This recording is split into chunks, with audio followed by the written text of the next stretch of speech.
Hello everyone, this is Dr. Shafila from IGNU DOST. Welcome to session 43 of Environmental Studies. Environmental Studies is an elective paper for those who are doing graduation from IGNU. The exam pattern for this paper would be objective, and the short video sessions that we are uploading on official YouTube channel of IGNU DOST will help in cracking those objective questions. So to get daily updates, subscribe our channel and click on the notification button. So let's start with the first question of session 43. So first question is, the most important cause of loss of biodiversity today is. So आज के time पे biodiversity हमारी खत्म हो रही है, उसका most important reason क्या है? Let's understand what is biodiversity. देखो, बायोडाइवर्सिटी, बायो का मतलब होता है लाइफ, डाइवर्सिटी मतलब variety. So biodiversity is variety of life, variety of species. So species can be plants, animals, micro organisms. तो उनकी जो वेराइटी है दैट इज बायोडाइवर्सिटी. जितनी ज्यादा डाइवर्सिटी है स्पीशीज में, उतना ही हमारा इकोसिस्टम बैलेंस्ड है, उतना ही हमारा एनवायरमेंट जो है वो सस्टेन्ड है. ठीक है, बट हम लोग we are losing our biodiversity. कैसे लूज कर रहे हैं, क्या रीजन है? Habitat loss and fragmentation. क्योंकि वाइल्ड लाइफ का हैबिटेट खत्म हो रहा है, फ्रेगमेंटेशन मतलब खराब होना, टूटना, जिस वजह से बायोडाइवर्सिटी लॉस हो रही है. True. Overexploitation, we are overexploiting the resources, we are hunting the wildlife, we are over using the species of plants. हम लोग ओवर एक्सप्लॉइट कर रहे हैं नेचुरल रिसोर्सेज को. So this is also one of the cause of loss of biodiversity. Alien species invasion. So alien species, exotic species अगर आपकी invade कर रही है, this is also one of the cause. Coextinction is also one of the cause. देखो, answer जो है वो तो अभी हम डिस्कस करेंगे कि कौन से, but yes, all of the statements जो है आर ट्रू हैं. All of the options, they are the cause of loss of biodiversity today. But let's discuss one by one all the options, and let's discuss what will be the answer for this particular question. So habitat loss. देखो, हम लोगों की population इतनी बढ़ रही है कि in order to compensate that population, in order to meet the requirement of that population, हम लोगों को deforestation करनी पड़ रही है. We are clearing the forest. जब तुम डिफॉरेस्टेशन कर रहे हो, when you are clearing the forest, तो डेफिनेटली वाइल्ड लाइफ का हैबिटेट खत्म हो रहा है, उनका घर खत्म हो रहा है. सो वाइल्ड लाइफ का जब घर खत्म हो रहा है, मतलब उनको रहने की जगह नहीं मिल रही, मतलब वो खुद खत्म हो जाएंगे. सो क्योंकि हम लोगों को अपनी नीड्स पूरी करनी है, हमने अपनी पॉपुलेशन को रहने की जगह देनी है, हम उनका घर खत्म कर रहे हैं वाइल्ड लाइफ का, जिसके कारण वाइल्ड लाइफ खत्म हो रही है, लॉस हो रही है. So this is the major cause. So major cause of loss of biodiversity क्या है? क्योंकि उनका घर खत्म हो रहा है, उनका हैबिटेट लॉस हो रहा है और फ्रेगमेंटेशन हो रहा है. ठीक है, so this is the major cause. Answer to this question would be A. Let's discuss B क्या है. सो हम लोग नेचुरल रिसोर्सेज को ओवर एक्सप्लॉइट कर रहे हैं, हम लोग प्लांट स्पीशीज को ओवर यूज कर रहे हैं, हम लोग हंटिंग ऑफ एनिमल्स कर रहे हैं. तो ये भी एक रीजन है लॉस ऑफ बायोडाइवर्सिटी, जिसको हम ओवर एक्सप्लॉइटेशन बोलते हैं. ठीक है, सी ऑप्शन है एलियन स्पीशीज इन्वेजन. एलियन मतलब एक्सोटिक, स्पीशीज का इन्वेड हो जाना, इन्वेजन मतलब घुसपैठ करना. ठीक है, so what does it mean कि कुछ स्पीशी ऐसी हैं, प्लांट्स की, एनिमल्स की, माइक्रो ऑर्गेनिजम्स की, जो कि नेटिव नहीं है, वो उस प्लेस को बिलोंग नहीं करती, they are non native, but वो दूसरे प्लेस पे आ जाती हैं बिकॉज ऑफ माइग्रेशन या because of natural environmental conditions के कारण, या ह्यूमन ने उसको इंट्रोड्यूस करा, तो किसी और जगह पे जाके वो वहां पे इन्वेड कर जाती है, मतलब घुस जाती है, घुसपैठ करना शुरू कर देती है. एक तो होता है कि आए, ठीक है, बट एक होता है कि they are competing with the native species for the resources, for the food. Compete करने के बाद हमारी स्पीशीज को, नेटिव स्पीशीज को खत्म कर रही है और खुद वहां पे फैल रही है. So this is exactly invasion. कहीं और से आना, जहां पे वो गई वहां जाके वहां की नेटिव स्पीशीज को खत्म करके खुद वहां पे फैल जाना इज इन्वेजन. ठीक है, सो इसके हम अगर हम बात करें, there is a picture on screen. It is a plant called parthenium hysterophorus. So this plant is native of North America, but during Green Revolution in 1950s हम लोगों ने नॉर्थ अमेरिका से वीट इंपोर्ट करवाया. सो उस time पे wheat के साथ ये एक्सीडेंटली हमारी कंट्री में इंट्रोड्यूस हुआ. सो एक्सीडेंटली आ गया, बट ये प्लांट जो है, you will see this plant like everywhere. आपका एग्रीकल्चरल फील्ड है, रोड साइड है, जहां पे भी इसको जगह मिलती है ये प्लांट ग्रो कर जाते हैं। इसको कोई पानी की जरूरत नहीं है, इसको कुछ नहीं है कि ठंड है गर्मी है, मतलब हार्श कंडीशन में भी ये प्लांट सरवाइव करता है। और इस प्लांट में प्रॉब्लम क्या है, when you try to pull it out, तुम निकालने की कोशिश करो विद योर बेयर हैंड, तो ये तुम्हें स्किन पे एलर्जी करता है। पार्थीनियम बोलते हैं इसको, और इसको कांग्रेस ग्रास भी बोलते हैं, ठीक है। सो ये जो आपका प्लांट है पार्थीनियम, सो बेसिकली ये इन्वेसिव इसलिए है बिकॉज इसमें एक ऐसी प्रॉपर्टी है, क्या प्रॉपर्टी है कि it secrete a toxic chemical. तो ये टॉक्सिक केमिकल सिक्रीट करता है, जिसके कारण ये प्लांट जहां पे है उस सॉइल में सिर्फ यही ग्रो करेगा, कोई और प्लांट वहां पे ग्रो नहीं कर सकता। अनपैलेटेबल है, इसको एनिमल्स खा भी नहीं सकते। So this is the property of some of invasive species, इस वजह से वो फैलती जाती हैं। वो टॉक्सिक केमिकल सिक्रीट करती है तो कोई और वहां पे प्लांट आ ही नहीं सकता। अनपैलेटेबल है, एनिमल उसको खा ही नहीं सकते, ठीक है। सो एलियन एक्सोटिक भी है और आके वहां पे घुस भी रही है, तो इसके कारण भी definitely we are losing the biodiversity. But again important जो कॉज है दैट इज हैबिटेट लॉस। को एक्सटिंक्शन की बात करते हैं, को मतलब कट्ठे एग्जिस्ट करना है ना, को एक्सटिंक्शन मतलब कट्ठे एक्सटिंक्ट हो जाना। So what does it mean? देखो हम लोगों ने सिम्बायोटिक रिलेशन पढ़ा था। सिम्बायोटिक रिलेशन मतलब एसोसिएशन बिटवीन टू ऑर्गेनिजम्स, जो कि कमेंसलिज्म भी हो सकता है, अमेंसलिज्म भी हो सकता है, म्यूचुअलिज्म भी हो सकता है, एंड ऑब्लिगेटरी रिलेशन भी हो सकता है। ऑब्लिगेटरी का मतलब होता है कि दो स्पीशी या उससे ज्यादा species when they are dependent on each other for the survival, अपने जिंदा रहने के लिए वो एक दूसरे पे डिपेंडेंट है। अगर समहाउ एक स्पीशी एक्सटिंक्ट हो जाती है, विद द टाइम दूसरी एक्सटिंक्ट होएगी, बिकॉज वो जिस पे डिपेंडेंट थी वो स्पीशी खत्म हो गई है। सो दिस इज को एक्सटिंक्शन। एक स्पीशी दूसरे के ऊपर सर्वाइवल के लिए डिपेंडेंट थी, या दोनों एक दूसरे पे डिपेंडेंट थी फॉर द सर्वाइवल। एक अगर एक्सटिंक्ट होगी, दूसरी ने डेफिनेटली हो जाना है विद टाइम, क्योंकि उसके पास वो स्पीशी नहीं है जिसपे वो डिपेंडेंट थी। So that is coextinction. But answer is A, habitat loss and fragmentation. Coextinction मतलब एक्सटिंक्ट होना, डेफिनेटली वो भी तो लॉस ऑफ बायोडाइवर्सिटी है, ठीक है। Second question is earth summit was held in Rio de Janeiro in.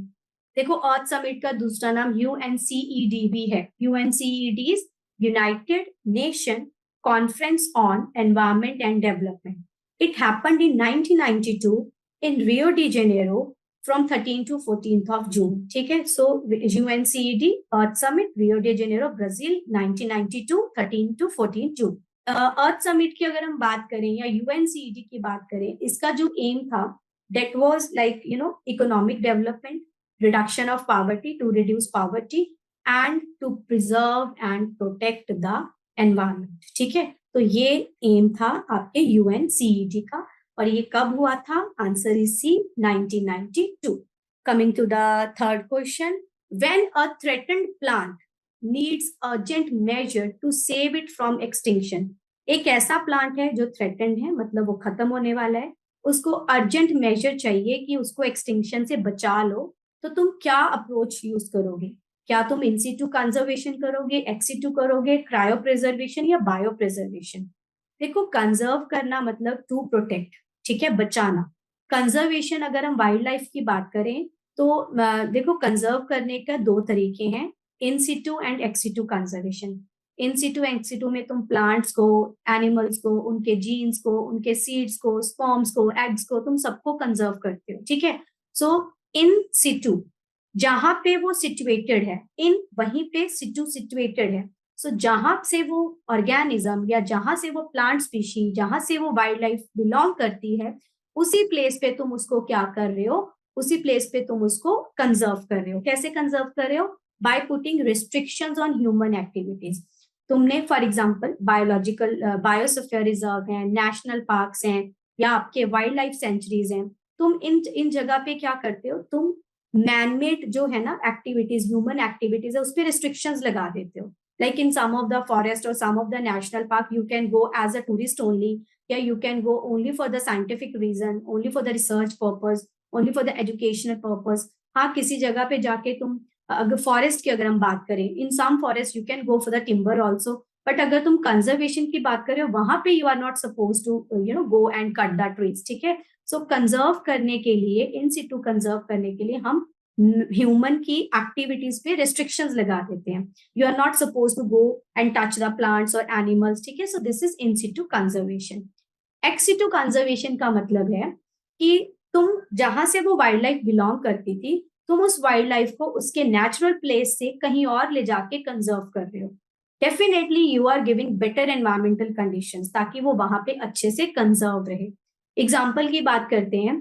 For example आपके हैं बोटेनिकल गार्डन है, या आपके जूज हैं, या आपके सीड बैंक हैं, जीन बैंक्स हैं. ठीक है, तो these are the examples of ex situ conservation. What is cryopreservation? देखो, क्रायो प्रिजर्वेशन एक तरीका है एक्सीटू कंजर्वेशन का. It is an example of ex situ conservation. It is a method that is adopted for the ex situ conservation, cryopreservation. Cryopreservation का मतलब है to preserve at very low temperature, जिसमें हम organelles को, sales को, tissues को, ठीक है, प्रिजर्व करते हैं at very low temperature. And in some cases we are using liquid nitrogen जिसका टेम्परेचर -80 डिग्री सेल्सियस होता है. ठीक है, सो क्रायो प्रिजर्वेशन बेसिकली क्या करती है? It protect the cell tissues from contamination and degradation. इस वजह से हम लोग क्रायो प्रिजर्वेशन करते हैं. Let's discuss one example of cryopreservation, stem cell preservation. So human के stem cell को preserve करना आजकल it is into trend only. ठीक है, न्यू बेबी जब बॉर्न होते हैं, we do preserve the stem cell of that baby, ताकि फ्यूचर में if the immediate relative of that baby, father, mother, brother, sister, उनको कोई मेडिकल इश्यू होता है, that can be treated with that stem cell. Preservation of stem cell is an example of cryopreservation. Then biopreservation. बायोप्रिजर्वेशन का मतलब है कि तुम food को, ठीक है, बचा रहे हो. In basically it is the enhancing the shelf life of the food. ठीक है, किसी फूड की शेल्फ लाइफ को एनहांस कर रहे हो. कैसे एनहांस कर रहे हो? बाय यूजिंग द नेचुरल और control microbiota. Microbiota is basically assemblage of the micro organisms present in an environment. ठीक है, कंट्रोल्ड एनवायरमेंट. सो तुम इसमें अगर मतलब कैसे फूड की शेल्फ लाइफ एनहांस कर रहे हो? वो जो प्रिजर्वेटिव तुम यूज करते हो, they are inhibiting the growth of microorganism in your food. So that is biopreservation. For the biopreservation अगर हम नेचुरल प्रिजर्वेटिव की बात करें, like we are using spices, vinegar, salt, so these are the biopreservatives which we are using in order to preserve the food. ठीक है, from the growth of microorganisms. Clear? So this is biopreservation. और अगर हम बात करें कि कोई plant आपका थ्रेटेंड है और उसको तुम्हें सेव करना है, इमीडिएट मेजर देना है ताकि वो एक्सटिंक्शन से सेव हो सके, तो तुम क्या करोगे? You will do ex situ conservation. So answer to this question would be B. Fourth question is the search for previously unknown compound in an organism. किसी ऑर्गेनिज्म में तुम पहले जो हमें कंपाउंड का नहीं पता, जब तुम उस कंपाउंड को ढूंढना स्टार्ट कर रहे हो, सर्च कर रहे हो, that have never been used, जो कंपाउंड कभी भी यूज नहीं हुआ इन ट्रेडिशनल मेडिसिन. ठीक है, मतलब तुम रिसर्च कर रहे हो बेसिकली. सो उसको तुम क्या कहते हो? Biopiracy, bioprospecting, molecular farming, bioremediation. देखो, बायो मतलब लाइफ, लिविंग. पायरेसी का मतलब होता है to copy something without somebody's permission. ठीक है, तुमने किसी चीज को रिप्रोड्यूस कर लिया, लेकिन तुमने जिसका वो ओरिजिनली आइडिया था उससे तुमने परमिशन नहीं ली. So that is piracy. अगर हम बायोपायरेसी की बात करें, मैं इसकी अभी डेफिनेशन अभी हम लोग डिस्कस करते हैं. डेफिनेशन के बाद आई विल डिस्कस इट कि प्रॉपरली ये क्या होता है. It is unauthorised appropriation of knowledge and genetic resources of farming and indigenous community by a person, by an individual or community in order to seek an exclusive monopoly through controlled IPR और आपका जो है patent. अब जो मैंने बोला इसका मतलब क्या है? मैंने बोला an unauthorised appropriation of knowledge. तुमने किसी से नॉलेज ले ली, ठीक है, प्रॉपर सही नॉलेज ले ली किसी से, लेकिन अनऑथोराइज्ड तरीके से तुमने नॉलेज ले ली कि अच्छा ये प्लांट या ये जो चीज है ये कैसे उगाई जाती है, तुमने उसका आइडिया उससे ले लिया. ठीक है, कोई किसी इंडिविजुअल ने या किसी कंपनी ने किसी का आइडिया ले लिया, प्रॉपर कैसे मतलब यूज करना है, कैसे इसको बनाना है, वो आइडिया ले लिया. क्यों लिया आइडिया? लेके तुम उस पर पेटेंट फाइल कर देते हो कि ये आइडिया हमारा है. तुमने किसी का आइडिया लिया, किसी से प्रॉपर नॉलेज ली, ठीक है, और वो तुमने प्रॉपर नॉलेज लेके उस चीज को तुमने रिप्रोड्यूस कर लिया और फिर तुमने उस पर अपना ठप्पा लगा दिया कि ये मेरा है. So this is biopiracy.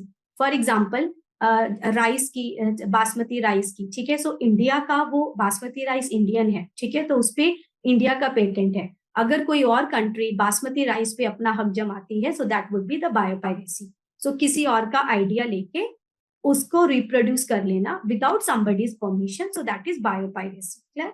So unauthorised, यानी इसका जो डेफिनेशन बोला, so that is unauthorised appropriation of knowledge and genetic resources of farming and indigenous आपकी कम्युनिटी, फार्मिंग की या इंडिजिनियस कम्युनिटी की. तुम अगर किसी से अप्रोप्रिएट नॉलेज लेते हो, कौन, जा कोई इंडिविजुअल ले रहा है या कोई कंपनी ले रही है. क्यों ले रही है? क्योंकि उस पर वो मोनोपोली बनाना चाहती है अपनी थ्रू पेटेंट या IPR. Clear. Intellectual property right. Clear. So this is the biopiracy. अगर हम बायो प्रोस्पेक्टिंग की बात करें, ये एक बेसिकली ना ऑर्गेनाइज्ड तरीका है, ठीक है, जिसमें तुम रिसर्च करते हो, ठीक है, रिसर्च करते हो किसी प्लांट के ऊपर या किसी ऑर्गेनिज्म के ऊपर, ताकि तुम उसमें से उसकी जो फार्मास्यूटिकल इंपॉर्टेंट चीजें हैं या जो आपकी कमर्शियली वैल्यूएबल चीजें हैं उनको तुम निकाल पाओ, ठीक है, ताकि तुम फर्दर ग्रो कर पाओ. क्लियर. सो बायो प्रोस्पेक्टिंग जो है, बेसिकली द डेफिनेशन जो आपको गिवन है, इट इज बायो प्रोस्पेक्टिंग, कि तुम सर्च कर रहे हो किसी ऑर्गेनिज्म में किसी ऐसे अननोन कंपाउंड की जो कभी भी ट्रेडिशनली किसी मेडिसिन में यूज नहीं हुआ, मतलब तुम नई रिसर्च कर रहे हो, ठीक है. So that is bio prospecting. Molecular farming का मतलब होता है प्रोडक्शन ऑफ आपके जो प्लांट प्रोटीन्स, ठीक है. So molecular farming is basically production of plant proteins. इसमें अगर हम बात करें आपका मॉलिक्यूलर फार्मिंग इज, यस, है ना, तो ये बेसिकली जो आप कर रहे हो प्रोडक्शन ऑफ, ये जो आप प्रोटीन की प्रोडक्शन कर रहे हो, सो ये बेसिकली ऐसे प्रोटीन की, प्लांट प्रोटीन की प्रोडक्शन कर रहे हो जो फार्मास्यूटिकली इंपॉर्टेंट है, ठीक है. So molecular farming is the production of plant protein जो कि फार्मास्यूटिकली इंपॉर्टेंट है या फिर जो कमर्शियली वैल्यूएबल है, उनकी हम लोग क्या कर रहे हैं, प्रोडक्शन कर रहे हैं इन प्लांट्स, ठीक है, protein in plants, that is molecular farming. Bioremediation, देखो बायो मतलब लिविंग, रेमिडिएशन मतलब रेमेडी करना, ठीक करना. सो बायो रेमिडिएशन का मतलब है when you are using the living components in order to clean the contaminants from water, from soil, from industrial sludge, so that is bioremediation. So इसमें तुम एल्गी को भी यूज करते हो, तुम इसमें राइस हस्क को भी, तुम बहुत सारे मतलब लिविंग वो आपके, even you are using you know the आपका वीट जो है, उसका वीट स्ट्रॉ है उसको भी यूज कर रहे हो. सो जब तुम किसी माइक्रो ऑर्गेनिजम्स को भी हम लोग यूज कर रहे हैं, ठीक है. सो बायो में बेसिकली हम लोग माइक्रो ऑर्गेनिजम्स की बात करते हैं, बट यस अगर तुम इसमें ये एल्गी और इन चीजों को भी यूज करते हो in order to clean the in order to clear the contaminants from water, from soil या इंडस्ट्रियल स्लज. अगर तुम माइक्रो ऑर्गेनिजम्स को या एल्गी को यूज कर रहे हो तो that would be the bio remediation, या प्लांट्स को यूज कर रहे हो सो that would be the bio remediation. But yes हम लोग इसको राइस हस्क को या ये नेचुरल चीजें भी यूज करते हैं, उनको भी आजकल हम लोग ऑर्गेनिक मतलब बायो रेमिडिएशन की उसमें ही ले जाते हैं. सो this is the bio remediation. The search for previously unknown compound in organism that have never been used in traditional medicine is bioprospecting. ठीक है. Okay. So next question is, last question is, loss of biodiversity may lead to all except. ठीक है. सो biodiversity अगर खत्म होती है उसके कारण सब कुछ होता है, बट एक चीज नहीं होती. तो क्या नहीं होती? Loss of biodiversity may lead to decline in plant production. So this is true. अगर बायोडाइवर्सिटी आपकी खत्म हो रही है तो प्लांट की प्रोडक्शन में कम, मतलब उसमें फॉल आएगा. सो ये तो होएगा. Increased resistance to environmental perturbance. देखो जितना तुम्हारी डाइवर्सिटी ज्यादा है, वेराइटी ज्यादा है, उतना तुम्हारा इकोसिस्टम बैलेंस रहेगा. बट अब तुमने अपनी डाइवर्सिटी खत्म कर ली है, लॉस कर ली है, उसके कारण आपका इकोसिस्टम ऑलरेडी इम्बैलेंस हो चुका है. तो अगर एनवायरमेंटल परटर्बेंस होंगी, एनवायरमेंट में डिस्टर्बेंस होंगी, तो आपकी जो बची हुई स्पीशीज है ना, वो उस डिस्टर्बेंस को झेल नहीं पाएंगी. सो इंक्रीज्ड रेजिस्टेंस तो नहीं होएगा to environmental perturbance, in fact decrease हो जाएगा उनकी रेजिस्टेंस टू एनवायरमेंटल पर्टर्बेंस, ठीक है। So loss of biodiversity may lead to all except, so क्या नहीं होएगा, ठीक है, अगर बायोडाइवर्सिटी लॉस हो जाएगी तो आपकी रेजिस्टेंस, द स्पीशीज जो बची हुई हैं उनकी रेजिस्टेंस डिक्रीज हो जाएगी टू एनवायरमेंटल पर्टर्बेंस, बट यहाँ पे इंक्रीज लिखा है, so answer would be B. C पढ़ते हैं, increased variability in water use. तो देखो ये तो है कि अगर स्पीशीज कम हो रही है तो जो पानी शायद आप उन स्पीशीज के लिए यूज कर पा रहे थे अब उनको वेरिएबल यूज के लिए यूज कर सकते हो, वेरिएबल पर्पज के लिए यूज कर सकते हो, क्योंकि स्पीशीज जो थी वो कम होगी, स्पीशीज का जो मतलब स्पीशीज की जो नीड थी वो कम होगी ना, क्योंकि स्पीशीज का नंबर कम हो गया, तो वही पानी को you can use in some other purpose. तो increased variability in water use, this will be true. Increased variability in pest and disease cycle. अब देखो आपका जो अगर हम देखा जाए कि स्पीशीज में वेरिएशन कम है, लॉस ऑफ बायोडाइवर्सिटी है, तो पेस्ट जो है या कोई भी डिजीज साइकिल है उसका साइज जो है वो बढ़ जाएगा, ठीक है। Increased variability in pest and disease cycle, क्योंकि उनको खाने वाले जो है वो कम है या उनपे वही है ना कि उनके प्रेडेटर कम है, तो जिसके कारण उनकी वेरिएबिलिटी जो है वो साइकिल की इंक्रीज हो जाएगी, ठीक है। सो डाइवर्सिटी अगर लॉस हो रही है तो प्लांट प्रोडक्शन कम होएगी, वाटर यूज को तुम वेरियस तरीके से यू कैन यूज इट, उसको इंक्रीज हो जाएगी उसकी वेरिएबिलिटी, एंड पेस्ट या डिजीज जो साइकिल है उसकी वेरिएबिलिटी भी इंक्रीज हो जाएगी। क्यों? क्योंकि हमारे इकोसिस्टम में जो आपके वो हैं बायोडाइवर्सिटी है वो कम होगी है, स्पीशीज कम होगी है, तो हो सकता है पेस्ट को खाने वाले प्रेडेटर भी कम हो गए जिस वजह से उनकी वेरिएबिलिटी इंक्रीज हो रही है उनके साइकिल में। बट क्या नहीं होएगा?